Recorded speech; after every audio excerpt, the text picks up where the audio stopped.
character creators of the DAC. This is Dane pretending to be Paul. Paul mentioned in his tutorial yesterday the downfall of many a student in the past has been that they didn't actually create an eye socket with eyelids to hold on to this little orb we call the eyeball. I have seen similar in students that I've taught in the past. It's a little creepy, right? When, as Paul said, we see an eyeball just stuck into some Play-Doh. And Paul made some suggestions maybe of using the little polytube tool to create a little edge loop that you could use and modify. I'm going to show a little different method. I demonstrated this quickly in class. I don't have a big elaborate file like Paul has with a really cool model. I love that thing from the tutorial. But so I just have a simple scene here with just a sphere. We'll turn on a wireframe, I guess, if we want. So I'll come back over here. So right now you can see it just has its normal wireframe. If I click on the object and I go up to the snapping tools, and this little one here with the magnet seemingly not attached to anything, if I turn that on, it takes that object that was selected and it makes it live. It's like it's a magnet, it's a sticky little thing. So now when I create kind of the basis shape for my eyeball, the loop I want, kind of in the shape, it will curve itself around the eye. So I'm going to hold down Shift and right click and say Create Poly Tool. And now I'm just going to click along. So I'll put one, I don't know, maybe there. Paul would do this better because he knows eyeball stuff better than me. And I'm going to do this so I have basically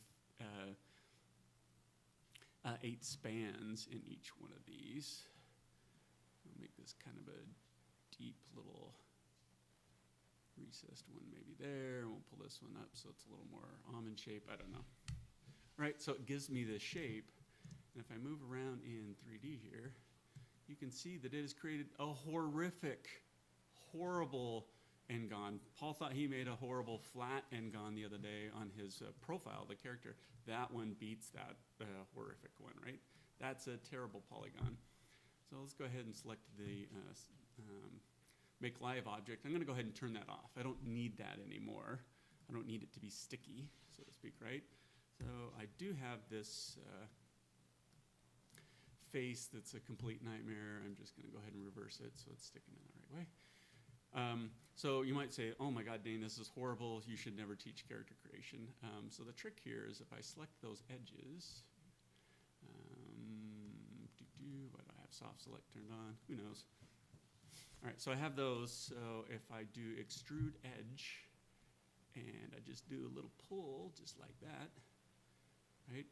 And I'll just select this face.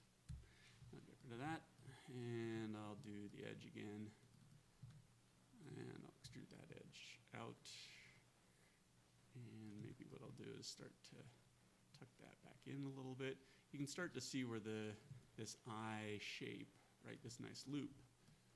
And I'll just hit 3 here, right? So you can see that I have this nice curvature. Now, if I had a little more time before I started doing that little extruding, maybe what I would do is,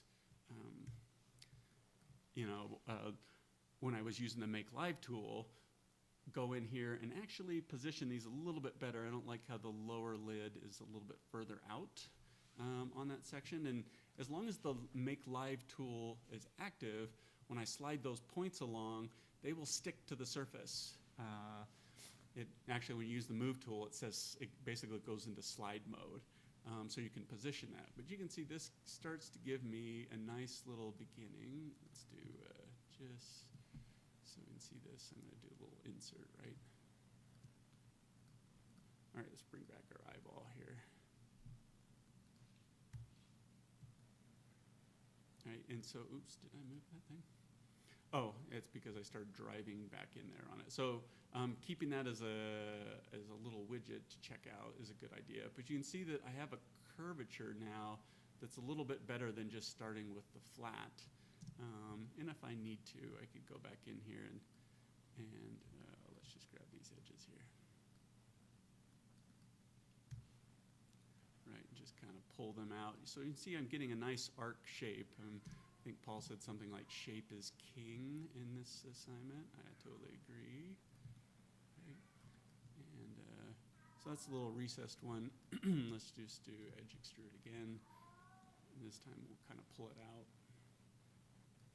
All right, we're going to need some more edge loops. We can see that's starting to take shape, right? And starting to conform to that surface a little bit better than maybe what we would have before. So it isn't perfect. Part of it is because we're starting with kind of a lower res to that. Let's maybe take that one, pull that out a little bit. Pull it this way, right? So you can see it's getting a nice little pucker on that. So anyways, so that make live command, it's a good little way to start to match that, right? You can certainly start with, we're going to do some tweaks to get it perfect. But already that starts to fit in that surface. I have a decent curvature, right? And again, Paul would say, well, actually the eyes are shaped a little bit differently. And I totally agree. I'm not the anatomy person. So always listen to Paul in that respect. You can see this is a very nice beginning to making sure that that eye socket is actually functioning as an eye socket. So anyways, the Make Live tool, and we just draw on top of that surface, and then we'll just turn off the Make Live when we're done with it and start shaping from there. All right, hope that helps.